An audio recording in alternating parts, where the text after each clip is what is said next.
Welcome po. Welcome to Tita Maxi episode na Fong City po.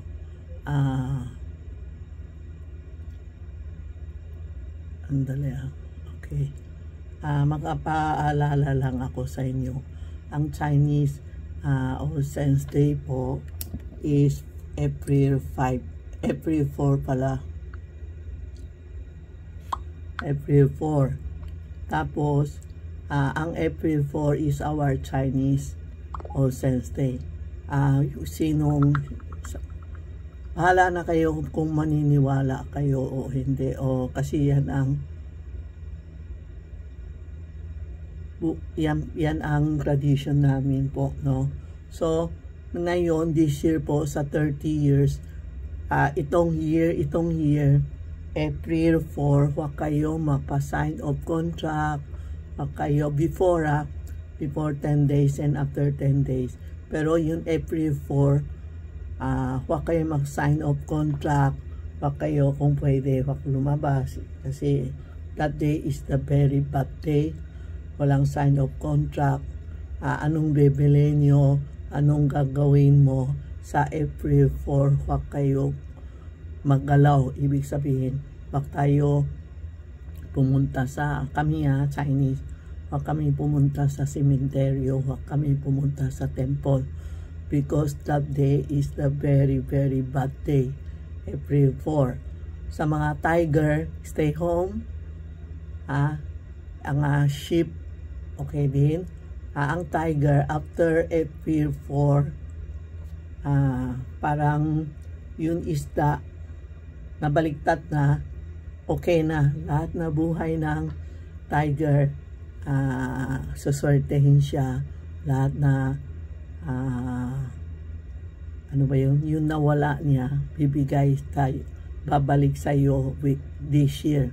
Kaya sa April 4, remind lang, April 4, no sign of contract, no bili bahay, no walang lipat bahay, lahat-lahat sa April 4 lang. That day lang po that day. Kaya sa April 4 is a very very hindi magandang day. Kaya tingnan mo sa Facebook sa mga Asian country, binabala nila na April 4 kailangan stay home, mag-pray tayo, prayer, dala tayo ng rosary natin, pray tayo for peaceful, for good health, lahat na sa April 4 po. Beware na wag mag-sign of contract, wag bumili ng bahay, pupunta kayo grocery, wag mo muna. Basta April 4, stop lahat na transaction, stay home, o kaya kung nasa tindahan kayo, o kayo bumili muna ng stock o mag-sign of contract o ano. Basta that day po is the very worst, very hindi magandang day. Bawal pumunta sa, dapat that day, we have to go to temple or we have to go to cemetery to alay. Pero that day, wag muna. After na lang. Before or after. Basta April 4 is not good day sa lahat na transaction. Kung naniniwala kayo, okay. Pag hindi naniniwala, okay din ha. Kasi baka iba magagalit na naman sa akin. Sabi niya, hindi sila naniniwala kasi they don't believe in feng shui. Maraming sinabi, wag kayo kung makokontra kayo, tahimik na lang. Wag na kayo makontra. Kasi that day is not good day. Halimbawa, may nakaway sa'yo, thank you ka na lang, thank you. Kasi yun, away niya sa'yo, pupunta sa kanya. No? O inggit sa'yo, pupunta sa kanya. Kaya that day po, beware lang. Kaya napahabol ako.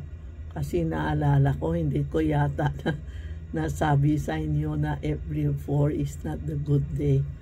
Ayan po Kailan ba yung April 4? Sandali Friday. Friday pala. Friday. 2 linggo na lang. Holy Week na pala. Okay. Okay po. Yan na po ha. Tandaan nyo, April 4 is next week na Friday. No? Beware lahat ang gagawin nyo. Stop muna. No? Kung mag-o-office kayo, sige office kayo. Pero yung mga transaction muna, kung pwede, delay o ano ha. Basta that day is not good to sa atin lahat po. Ha? Thank you po. Reminding lang, kung naniniwala kayo, try nyo. Pag hindi kayo niniwala, try nyo. Ganun lang. Okay po. Salamat ha. Thank you. Thank you.